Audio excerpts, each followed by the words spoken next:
Hey guys, it's Chris at Highline Guitars, and you're watching another episode of From the Luthier's Workbench. If you like to build or repair guitars, I suggest you click that subscribe button down below, and you'll become part of a community of fellow luthiers. And together, we can take your skills to a whole new level. If you'd like to support my guitar building YouTube channel, visit eguitarplans.com and buy a plan. A link is in the description below. Now on with the video.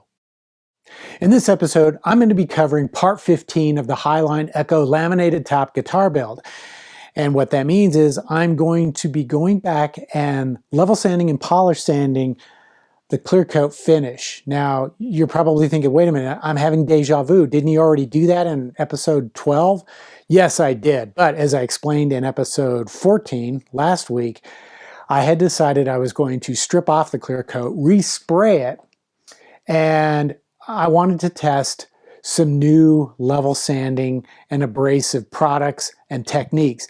And that's what I'll be explaining in this video. Now, in episode 12, I had level sanded and polish sanded using products from 3M. It was called their flexible hook-it sanding system. And at the time, I was pretty satisfied with how that product worked. But then the folks at Eagle Abrasives contacted me and they said, you really need to give our products a try because they're much better. Now, I have experience with a number of different Eagle Abrasives products, and I will say they are kind of the Ferrari of sanding abrasives. So I decided to listen to what they had to say about the products and the techniques I should use, and I've decided to go ahead and I'm going to use those products on this guitar. But I'm also going to be using them on this guitar as well. Now, these two guitars have basically the same shape. They're both the Echo model. However, this guitar has a contoured top. This one is flat with just a slight bevel. So I'm going to treat the two differently. For the laminated top with the flat surface, I'll be using primarily, it's a product called Yellow Film from Eagle Abrasives. And this is a 5-inch diameter disc meant to be used with a random orbital sander. And this product is designed specifically for sanding clear coats and to get rid of that, the orange peel texture, runs, drips, and dust nibs and things like that. And it's designed to really quickly level the surface. So that's what I'll be using on this one. For this guitar, I'll be using Super Assilex, which is a product from Eagle that I have used in the past and am very impressed with. So I'll be doing that with this one, but I'm going to be using entirely a hand sanding technique to get this surface leveled and then polished. So without further ado, I'm going to jump in and get started with this one, and then I'll follow up with this one.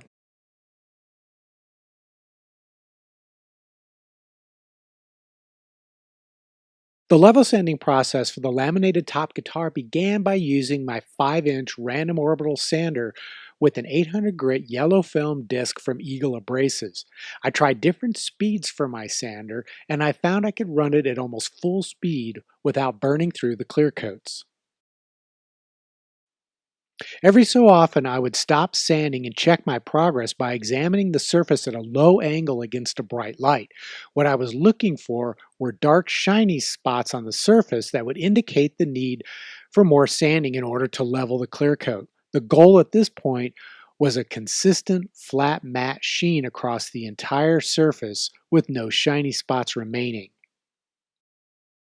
I was a bit nervous about sanding the bevel this way, but I found it was no problem at all. In fact, I was able to avoid the sharp edges where the bevel meets the top and the sides. I decided I would tackle those by hand using a sheet of 800 grit Super Assilex later on. Of course, I treated the back and the sides of the body the same way. I was even able to work my sander into the tight contours around the back of the horns. However, I had to resort to hand sanding the cutaways as well as the sharp edges and points around the body with a sheet of 800 grit Super Assilex attached to one of their soft interface pads. After I had finished sanding with the 800 grit yellow film, I had a decision to make. Should I continue using the yellow film with my random orbital sander to polish the surface? Or should I switch to hand sanding using the Super Assilex? And what I ended up doing was I conducted a little test. I took a disc of 1200 grit yellow film and sanded a portion of the surface. Then next to it, I hand sanded with a sheet of the 1200 grit Super Assilex. And I could tell a very slight difference between the two. The yellow film disc appeared to leave almost an invisible scratch pattern. I couldn't see it at all.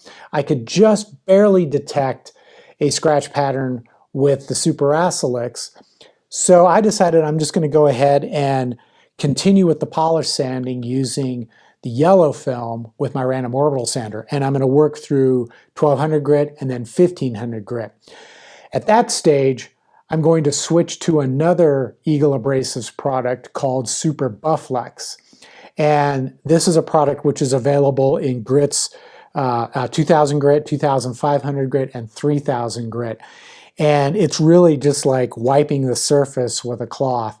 You really can't tell you're sanding anything. And the end result will put that last little bit of polish on the surface, which is going to make it really easy to buff it out to a high gloss shine when I take it over to my buffing machine.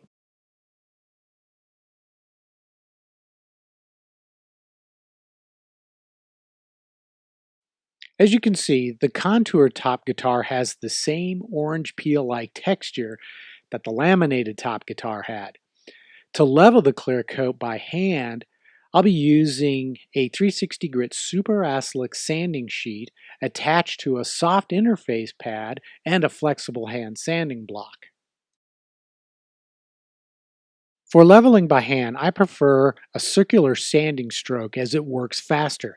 And like I did with the laminated top guitar, I'll stop every so often to clean the sanding sheet and to check my progress by holding the body at a low angle against a bright light. The goal here is the same, a consistent flat matte sheen with no shiny spots. Another way to check my progress is by touch. If I can feel the texture, I know I have to work that area with more effort to smooth it out. Once the surface is level, I'll clean the body and vacuum away any remaining dust before proceeding with the next grit. It's important to thoroughly clean the guitar and the work area between grits to prevent cross-contamination with the previous grit. Then I'll continue with polish sanding from 600 grit to 1500 grit by alternating between horizontal and vertical sanding strokes with each grit as I did in part 12. After sanding with the 1500 grit, I'll switch to Super Buflex and polish from 2000 grit to 3000 grit. And this is how the surface looks after 360 grit level sanding compared to polishing with the 3000 grit. Well, guys, that's all the time I have for this episode, and I know what a lot of you are going to be saying. Where's the buffed out guitars? You need to show us what it looked like after buffing it. Well, that's going to happen in the next episode. It's kind of my way of keeping you tuned in to my channel. But if you have any comments or questions about these products from Eagle Abrasives, post them down in the comment section below, and I'll do my best to answer them. And I know the folks at Eagle Abrasives have watched some of my videos, so they might jump in and offer an answer as well. At any rate, I hope this video is useful to you and inspiring, and will get you out in the shop building guitars.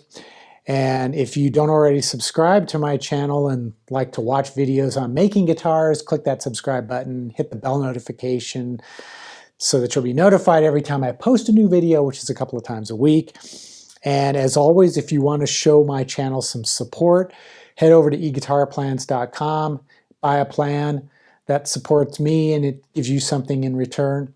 And until the next episode, stay safe, take care, and I'll see you soon.